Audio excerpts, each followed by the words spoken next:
Me and my friend are going to attempt to survive 1,000 days in hardcore Minecraft, and if either of us die, the world we've spent over a year in gets deleted forever. We plan to reach day 1,000 doing some of the craziest things we've ever done, including some intense battles with the Warden. Can we survive the full 1,000 days? Stay tuned to the very end to find out. It's day 901 and we are back. Before we pick up where we left off, we want to go and explore the new 1.19 biomes. We didn't want to waste any time, so first things first, we stocked up on fireworks, grabbed some obsidian, and went exploring. We flew through the Nether Hub, and then far away, built a portal, and hopped straight through. We then dug up to the surface and came across a mangrove swamp by the end of the night after lots of flying. Now we'd arrived, we dug up loads of mud so we wouldn't have to come back, and we did this into the next morning, taking more materials, including mangrove roots and mangrove logs, before flying over the nice new land and deciding that we wanted to find an ancient city. We went looking for the portal again, ended up finding a zombie spawner with no good loot, but we found the portal and we made our way back home. On day 903, we dropped off our items, then flew off in a direction that we felt like we traveled in the least to give us the best chance of finding new chunks. And after flying roughly over 1,000 blocks away, we found some nice looking hills, which definitely wouldn't have been a thing in 1.17 or any version below. We flew down a cave, kept going lower, and boom, there was an ancient city. I mean, it wasn't a proper ancient city because it was just a big cave full of sculpt, but it had sensors and it looked pretty new to us. We then started testing out how to spawn in the Warden, and eventually we were successful. It started to go dark around us and we had our fingers glued to our sneak hotkey until for some reason Jordan stupidly threw his trident at it, which angered him.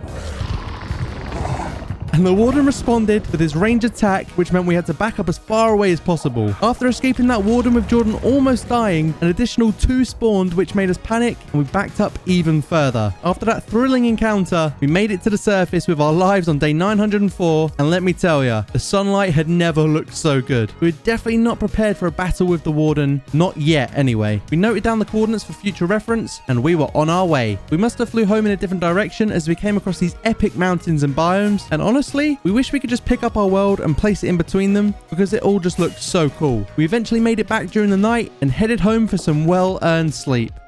The next morning, we woke up and met at the storage room to make a plan on how to take out the deadly Warden. After looking back at our 500 days episode, we saw which way we traveled in when we built our raid farm. We then flew thousands of blocks in that direction in search of it, flying throughout the whole day until we ran out of fireworks. But luckily, we found it just as we had run out, and when we got there, Jordan showed me that he brought a load of spares in his shulker box because he remembered just how far away this farm actually was. Through the night, I kept going down to the outpost to look for the pillager to give me a bad omen, whilst Jordan worked on the redstone and checked it was all working. Kept flying back and forth and they just weren't spawning until the sun rose the next day and Jordan joined me to see if our fortunes would change, and would you believe it, we found one. I got the bad omen and waited for the all clear from Jordan, then flew up to the farm and kicked it all off, spawning in the raid. Then started killing the mobs, and once that wave was complete, we tried another method with the redstone, reminding ourselves of how it all worked. I set off another wave of the raid, but we soon realized that the Vexes are way too OP, and we probably stand more of a chance of dying to them than we do with the Warden. So we wanted to work on a Vex suppressor, which would eliminate us from being attacked by them, but we didn't have any of the materials with us. So we took all of the totems out of the chest before being attacked by phantoms, and then flew home.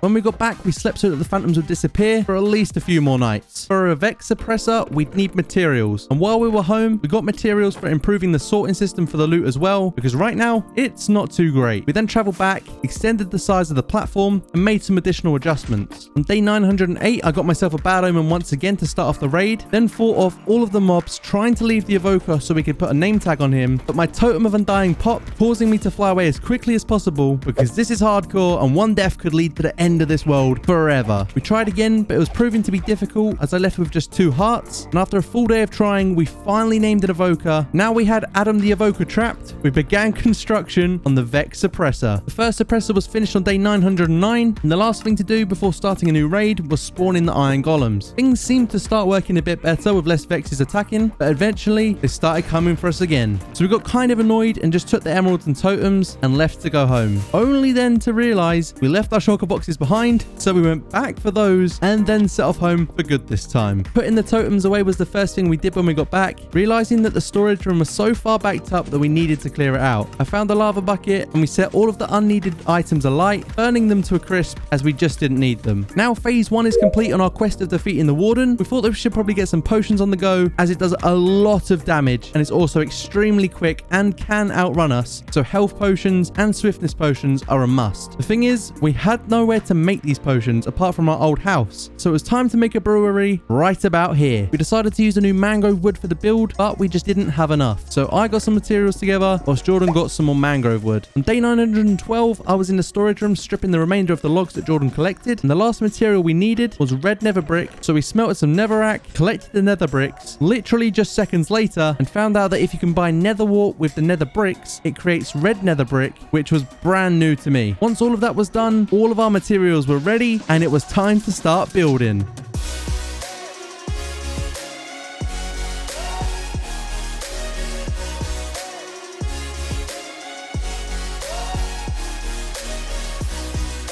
So the build looks great, but we realized that we built this kind of just for looks rather than practical use. It looks great, but we still needed somewhere to store and brew potions. So we made this. This new build took us 4 days, and the first thing to do after building it was to grab some potion materials, which we then took over to the building, making a storage section for them upstairs, then decorating the downstairs, also adding in brewing stands as we'd need them to make the potions. We then loaded the barrels with ingredients. Now all of that's done, the downstairs is complete, with the upstairs looking great after Jordan altered a few things.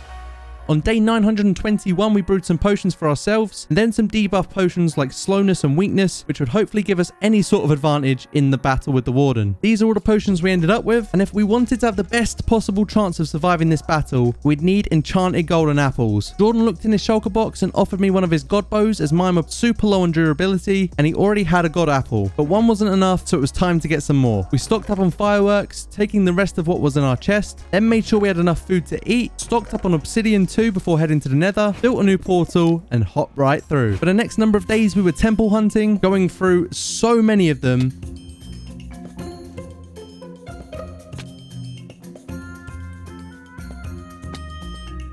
And finally, the 10th temple gave me the goods. We flew through the night to get home, which was only thousands of blocks away, but we did make it back to the nether hub and eventually back into the overworld. To let the whole world know that we were back home, Jordan used the new goat's horn that he'd found on his journey.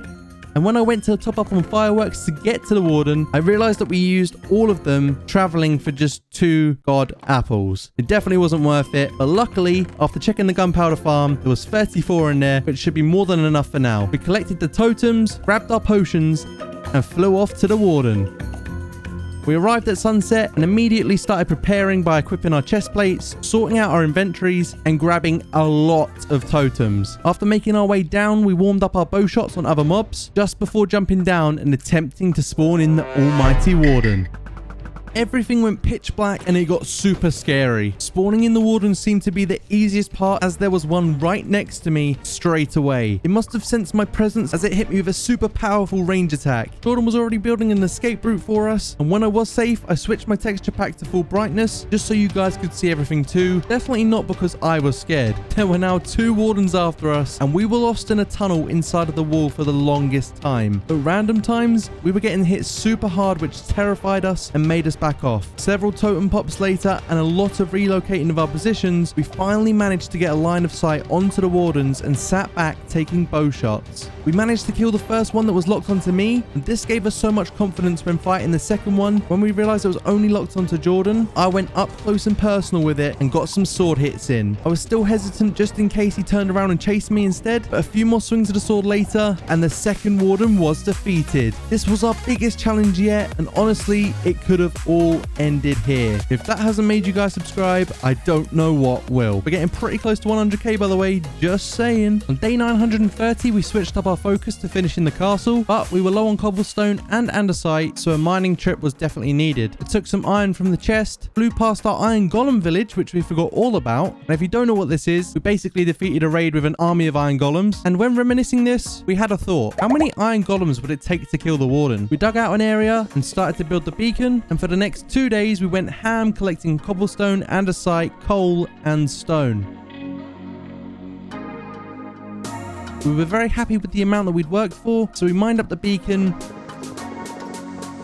flew back home, dropped off all the coal into the super smelter, and then put stuff into the storage system to be sorted. I then made myself a new silk touch pickaxe as my one broke whilst mining. And with our new materials that we just collected from days 934 to 937, we retextured the castle walls to make it look more realistic and just give it better detailing overall. Once we'd retextured it, we moved on to building the frame of the castle, which also included yet another tower.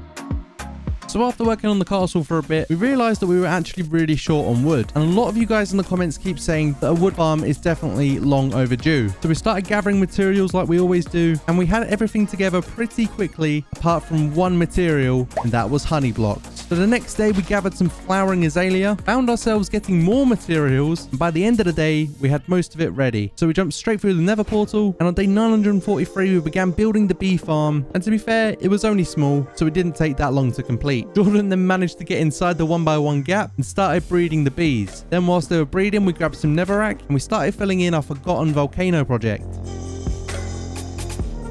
I swear we'll get this finished one day. Now we were back in the overworld, it was time to get working on this wood farm, and we wanted to build a good enough one so that we'd have enough wood to last us forever.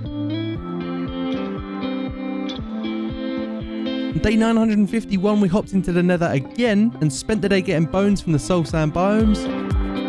And the next day, we turned those bones into bone meal, then put them all into the chest, grabbed some of our many saplings, and I started using the wood farm. From the middle of the day to the sunset, which isn't that long at all, this is how much we accumulated. Jeez! So now that we were pretty healthy on wood, we took ourselves back to the castle and started building more and more, working on pillars, flooring, stairs, more blocks in general, a wall. We need to build a wall. And because we'd been building on and off for so long, we began to get pretty bored. Our attention spans aren't that great, and we wanted to have a bit of fun. So to take a break, we flew into the storage system to get our favorite block, which was TNT, but we didn't have much, which meant that a trip to the gunpowder farm was needed. Therefore, from the night of 955 to the night of 956, we AFK'd the gunpowder farm, and as the stars started to reappear, I checked the chests, and there must have been some gunpowder in there before because there was so much waiting for us. We topped up our fireworks supply and then used the rest of the gunpowder to make TNT, but we have no sand. So the next day we flew off to find a desert, one that we hadn't already destroyed, and then came across a big sand island. Jordan placed down some shulker boxes and we spent the whole day running down the durability of our shovels collecting sand. The following day it was time to craft TNT until we got back and took a look at our tools, realizing that they needed repairing before going, specifically our shovels and pickaxes. Next we put the sand that we got into the automatic system because we're lazy, and then flew off to the nether portal, straight to the gold farm, assaulted a zombie pigman, and then sat and collected the XP to repair our tools. And in just a matter of moments, everything was back to full durability. This farm was probably one of the best farms we've ever built. Once we were back in the overworld, I flew to the nether portal inside of our castle to meet Jordan. As we were searching for an area to mine in and place down all of the TNT, we discussed the ancient debris race that we'd had last video and decided that we need to have another one, as Jordan was pretty sus last time, and you guys are all calling him out in the comments. Eventually, we found a fairly lava-free zone to dig down in and went mining in different directions. We then met up after mining in a sort of rectangle shape and started lacing the joint with TNT. We had a lot left over, so we placed loads more in one area, and once it was all placed, Jordan did the honors of setting it all off. It was time for the great ancient debris race 2.0. Before we start, I want to know in the comments, are you Team Chaza or Team Jordan? There was a lot less lava this time, so hopefully I wouldn't take a wrong direction like I did last time. I started off really well finding some, but to be honest, there really wasn't that much. And once we threw all our stuff together, Jordan ended up winning again. But I mean, neither of us really won because we got like 15 all together from all of that TNT. Anyways, drop a GG to Jordan down in the comments. To make up for the lack of ancient debris in return for our TNT, we spent the next few days mining for ancient debris, and we were getting ancient debris here and there, but the point that made me stop was when I got this insane 4 vein. I'm pretty sure that this is like really rare, right? We managed to get a lot more ancient debris than we started with from the race, and we saw that as enough to make our way back to the portal. We were back in the overworld on day 963, and it was time to turn this ancient debris into ingots. After smelting it and combining it with gold, we had a grand total of 1 extra block. 3 days worth of work for 1 block of netherite. Probably not worth it if we're honest. Imagine if we wanted to build a full netherite beacon. That's maths I don't even want to do. We weren't done having fun yet. We grabbed all of our iron and the pumpkins, carved them all, and then slept the night because phantoms were really annoying. As I walked outside, there was a random panda on the loose.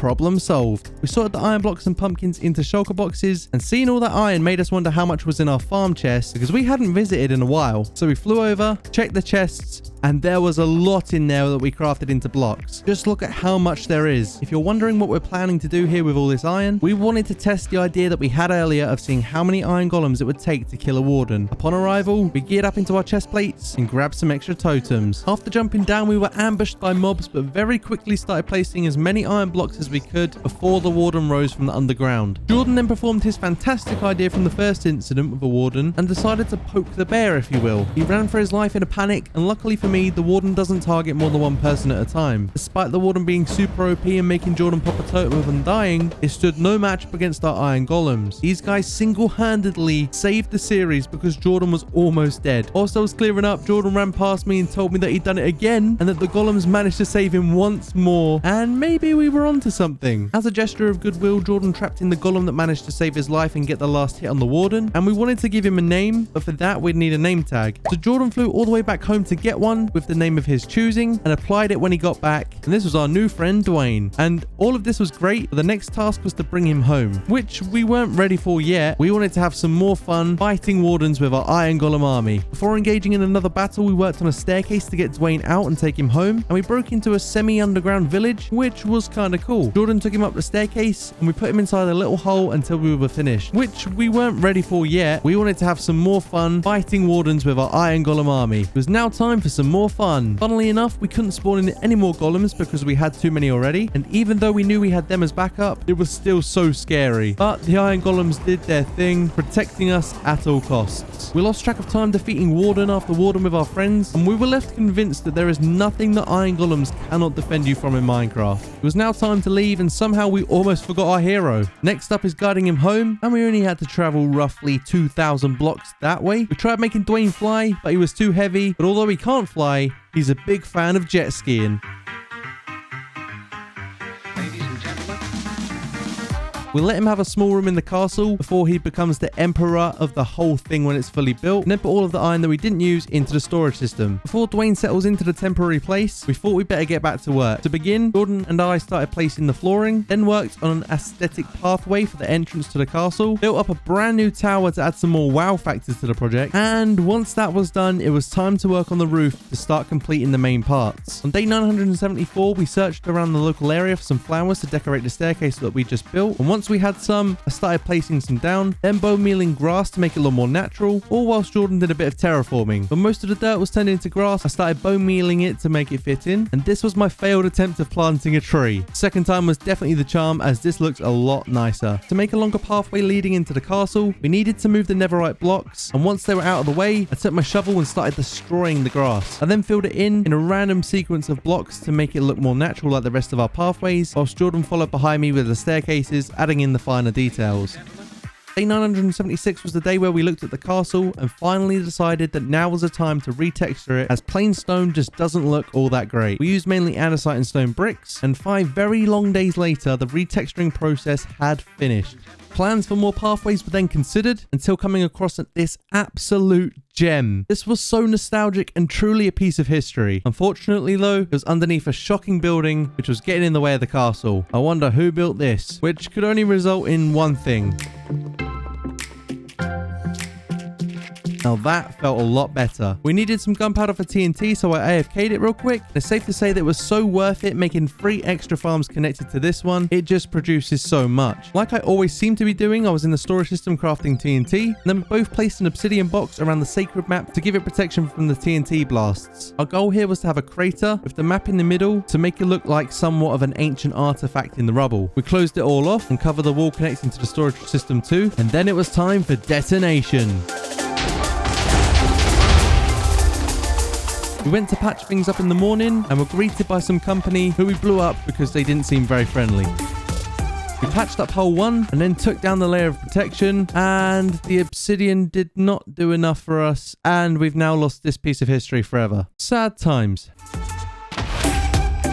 I guess that really is gone forever. The next day we started filling in the second hole and leaving our history in the past forever. I then grabbed iron and redstone to craft compasses, and Jordan made the maps before placing down picture frames on the wall inside the castle. I got the first map done for where we think the center might be and placed it up on the wall. We worked through the night getting more maps and placing them on the wall, and carried this over to the next day, which just consisted of maps, placing, maps, placing. Jordan was great at it. I was trying to piece my ones together and just kept getting stuck. It was all starting to come together though, and on day 987, Jordan placed down the last row and the map was fully complete. This looked insane, and you can see everything from the castle to the rest of the entire village that we've built, including our starter home. And look at just how big the 100 by 100 area looks in map form. This was a masterpiece. Now the map was complete, it was time for a real challenge. Jordan instructed me to craft some trapdoors and get some soul sand, whilst he got some kelp, and we were right on our way. Before we knew it, we were back at the deadliest place in our world and got our totems ready just in case. I was the sacrifice who went down to get the coordinates of where we needed to dig down from, and after we made our calculations, we mined down together in a 2x2. We made it to the bottom,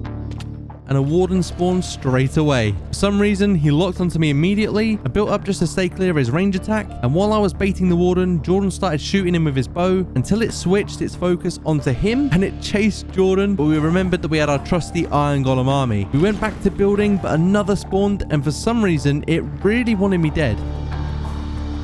So we thought it was in our best interest to start from the top and then do the bottom afterwards. I started filling in the rest whilst Jordan was the bait for the warden, and when he was away, another one spawned in on me. It chased me, and the golems did not protect me as well as they protected Jordan, and I got hit pretty hard. Luckily, nothing too serious though. On day 990, Jordan realized he made a mistake and needed fence gates instead of trapdoors, but we placed them down anyway, and I baited the warden that spawned to see if it would fit through. And while I was up there, I took advantage of being surrounded by loads of trees, so I started chopping away to get fence gates. Jordan joined me up top, and the water was now in, so I started replacing trapdoors with gates, and then a warden spawned, and a second one spawned right next to me, followed by a third out the top of an unspawned iron golem. I thought a fourth warden spawned, but really, it just got scared and went back underground. During all of this terror, Jordan managed to put kelp from the bottom up to the ground level. I flew over whilst the warden chased me, and on the first try, it didn't make it up the elevator with me. It was time for take two, and the same thing happened, but like always, the third time was the charm. As the warden was flying up behind me, I popped 3 totems in a row, and I honestly thought that we might not reach day 1000. Jordan flew back home on day 993 as fast as he could to grab some more totems. He also grabbed the name tag so we could name the warden, just in case we flew too far away and it despawned. After waiting all day, the sun started to set, and as if by magic, Jordan arrived with lots of totems to keep me alive. Jordan then applied the name tag Mr. Worldwide to the warden, and it was go time. I spent the next few days just trying to survive, because if you get too close, the warden does an insane amount of damage, and I had to be focused whilst guiding it towards our homeland. We also found that the warden could walk on lava without taking any damage, and would also become extremely slow when touching water. A few totems later, and a few thousand blocks traveled, we took it over to the 100 by 100 hole, and as I flew down, he jumped straight down like an absolute lunatic.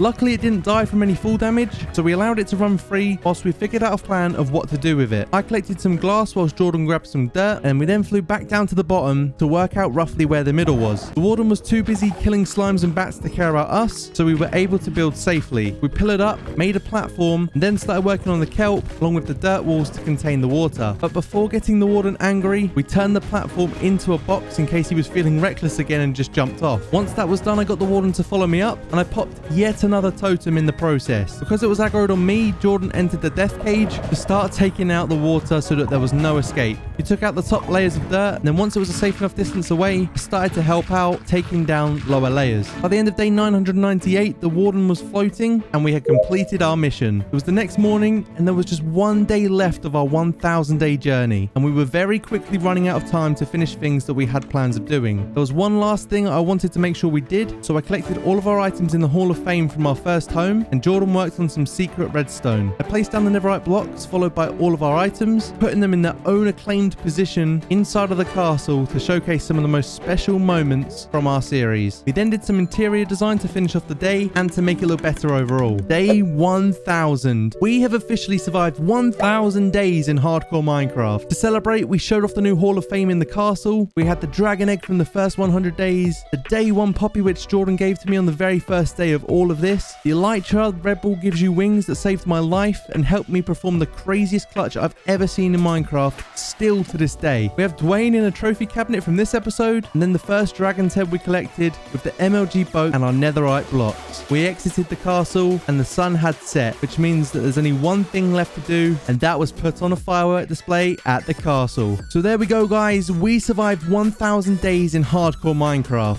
And we hit 1000 likes for 1000 days survived. If you enjoyed this, you should definitely watch this video next.